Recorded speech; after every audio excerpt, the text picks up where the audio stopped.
का स्वागत है अटल टीवी पर। दिल्ली यूनिवर्सिटी का हाल ही में एक वीडियो वायरल हो रहा है जहां लक्ष्मीबाई कॉलेज की प्रिंसिपल खुद अपने हाथों से क्लासरूम में गोबर लीपते हुए नजर आ रही हैं। प्रिंसिपल प्रत्युषा वात्सला का कहना है कि गोबर से हीट रेडिएशन को रोकने में मदद मिलती है।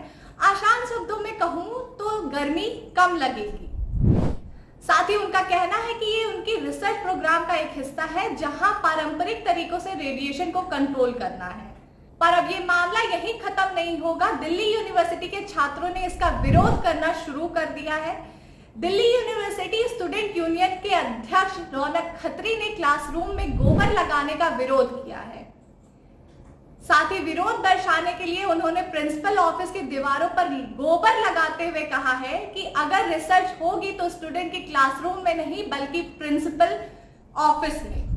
आपको बता दें, दिल्ली यूनिवर्सिटी के स्टूडेंट यूनियन अध्यक्ष ने कहा है कि रिसर्च करनी है तो अपने घर पर करें। खुद के ऑफिस में तो सेंट्रलाइज एसी है और बच्चों को गोबर के क्लासरूम में बैठा रहे हैं। इसी के साथ बच्चों ने दावा किया है कि प्रिंसिपल का वॉशरूम साफ सुथरा और आलीशान है, पर हमें तो साफ वॉशरूम भी नसीब नहीं होता है। उनके रूम के अंदर तीन एसीज हमें देखने को मिले हैं। स्टूडेंट्स को कोटा कैबिन में वो बिठाने के लिए मजबूर करती है। स्टूडेंट्स को अच्छे वॉशरूम नहीं देते। हर एक वॉशरूम की कंडीशन मेरे आने से पहले स्वीपर को बुला के साफ करा गया, पर फिर भी चोरी कब तक छुपेगी। वहां पर जाने के बाद पता चलता है कि फ्लश वर्किंग कंडीशन में नहीं है, पीने का पानी नहीं है। इस पूरे विरोध का कारण अध्यक्ष रौनक खत्री ने बताया है कि दिल्ली यूनिवर्सिटी छात्रों को बेसिक सुविधाएं देने में नाकाम है।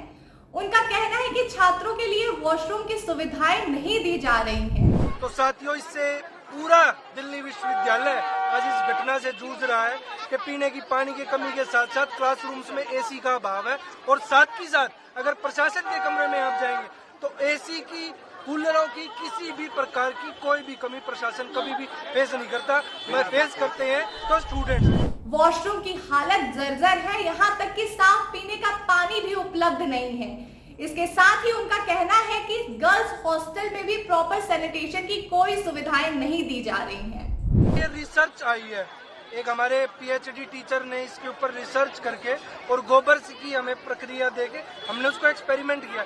वीसी साहब ने इसको खंडित किया है। वीसी साहब ने कहा आपको एक्सपेरिमेंट करना, आप अपने घर में जाके एक्सपेरिमेंट कीजिए। इसके बाद उन्होंने ये भी बताया कि क्लासरूम में सिंगल डोर है, जबकि हर क्लासरूम में 2 दरवाजे होने चाहिए, एंट्री के लिए अलग, एग्जिट के लिए अलग। क्योंकि ये क्रिमिनल एक्ट है।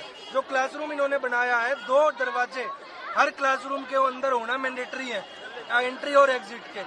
जिन क्लासरूम के अंदर गोबर लगाया है वहाँ सिर्फ एक ही एंट्री थी, मैं देख के आया हूँ। तो FIR रजिस्टर होती है। बच्चे हेल्थ हजार्ड से, गर्मी से जूझेंगे, पर उस जूझने की कमी को एसी के माध्यम से नहीं सुधारा गया, गोबर के माध्यम से सुधारने का प्रयास किया गया। अब इस पूरे मामले पर रौनक खत्री चाहते हैं कि FIR दर्ज हो और इस मामले की गंभीरता से जांच हो। साथ ही प्रिंसिपल प्रत्युषा ने इंटरव्यू में कहा है कि ये रिसर्च प्रोजेक्ट था जिसमें सिर्फ गोबर नहीं बल्कि रेड सैंड और जिप्सम पाउडर का प्रयोग किया गया था। इसके साथ ही उन्होंने सस्टेनेबल डेवलपमेंट का हवाला देते हुए कहा कि ये पारंपरिक ढंग से रेडिएशन को कंट्रोल करने का एक तरीका है, बाकी और कुछ नहीं। पर अब सवाल ये है कि क्या वाकई दिल्ली यूनिवर्सिटी जैसे देश की जाने मानी यूनिवर्सिटी में से एक, उनमें छात्रों को बेसिक सुविधाओं के लिए जूझना पड़ रहा है? अगर ये बात सच है तो देश के एजुकेशन सिस्टम पर ये कई सवाल उठाता है। इस पूरी खबर पर आपकी क्या राय है, हमें कमेंट कर जरूर बताएं।